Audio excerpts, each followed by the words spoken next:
it's hard to feel anything less than pure admiration for Bjarne Riis. Despite confessing to his own doping on his victorious 1996 Tour de France win, he remains the official winner of that tour. Despite having been the director of a monstrous cyclist like Birillo, doped and caught in Operation Puerto, he remains the director who won the 2006 Giro d'Italia. Despite the fact that the doper and inside man Riccardo Rico accused the entire Riis squad of winning the 2008 Tour de France totally doped, our bald Danish friend, always Danish, remains the director who won the 2008 Tour de France. A best-selling author of his own autobiography where he lies through his teeth, but he also brings us hilarious and amusing passages about his love and personal life. But above all, Bjarne is a friend of the channel, and he remains so even though he has retired from professional cycling in 2023 to devote himself to the business he got to know with his friend Classico man Luigi, recharging electric motors. After having resurrected a walking corpse as the Dimension Droga team was, and having made Giacomo Nizzolo Italian and European champion in a historic season, the mediocre South African and British owners of the team wanted to eliminate all traces of Bjarne from the team, and did so in a totally unfair way. The consequences were clear.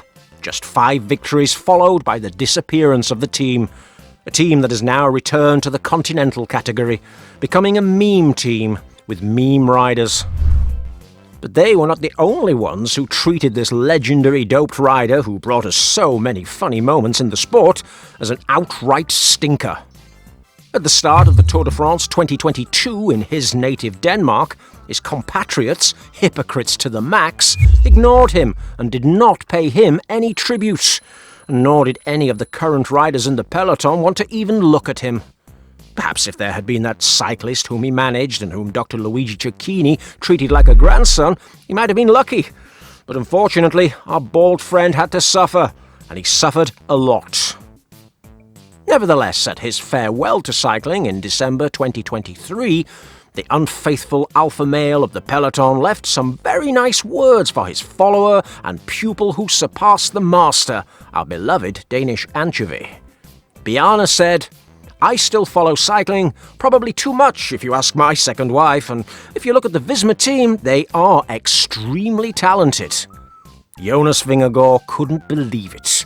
In those very moments, the man he went to see while still inside his mother's womb, the man he saw step off the plane as a scrawny Tour de France champion with his first wife, was mentioning him in his farewell letter to professional cycling. However, Riis also wanted to leave us with a few words so that we, his great friends, could say goodbye with tears and laughter at the same time. He continued, "Visma leaves nothing to chance. They do everything possible to achieve marginal gains that can give them a competitive advantage." How great, Bjarne, how great you are! You say nothing and then you say everything. It's absolutely endearing. Possibly the best farewell of all time, but still, even if he is no longer part of the world and has retired from the roads, he remains a leader that millions of Danes listen to. And that is why he wanted to warn his disciple Jonas ahead of the most important race of the season, if not the only one that matters on the cold and at the same time beautiful Jutland Peninsula. The journalists know what Bjarne is like. They know that at some point he will leave some pearl of wisdom, like the one about how he is strong because, instead of getting high like Jan Ullrich, he was satisfied with just cheating on his first wife with a handball player. And so the media approach him. They want to enjoy his wisdom.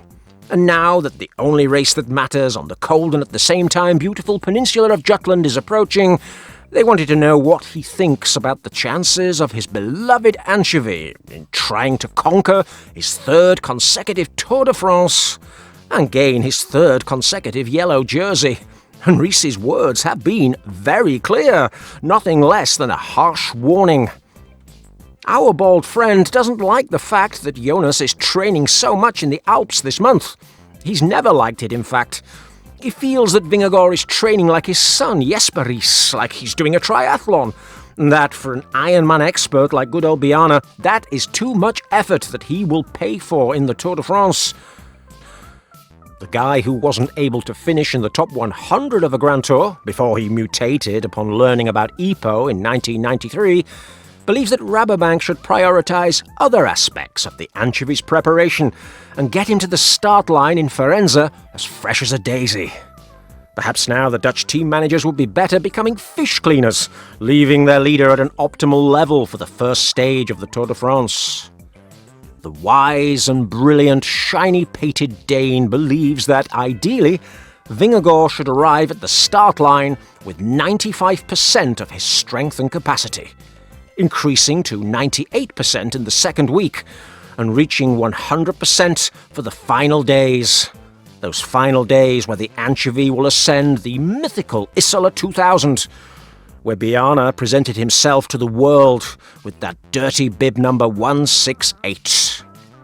However, according to Riis, the anchovy's improvement may come too late, and that final recharge may not work as it deserves. In fact, he has gone so far as to tell BT Media, how much time will Jonas lose to Poggy in the first week? This is what has the Rabobank team nervous. They know how quickly the alien is going to try to burst the anchovy. Wise words, Bjarne. Wise words. Riis is well aware of what's going on in the Rabobank team. The Dutch team has always treated the Danes excellently with preparations in Italy, where some of its most doped riders have even slept in the house of Dr. Luigi Cecchini. This doctor, beside being the father of one of the closest friends of the son of the doped pigeon pie eater, has also been the most important figure in Bjarne Riis's career. It's thanks to Don Luigi that the bald man was able to win a Tour de France. It's thanks to Don Luigi that Tugboat was able to win Liège. It's thanks to Don Luigi that Lance Armstrong came back to cycling when he saw Sastre win a Tour de France. Now, thanks to Don Luigi's wisdom, will Jonas be able to recover for the 2024 Tour de France? We know that the stories of miraculous recoveries dazzle the fans.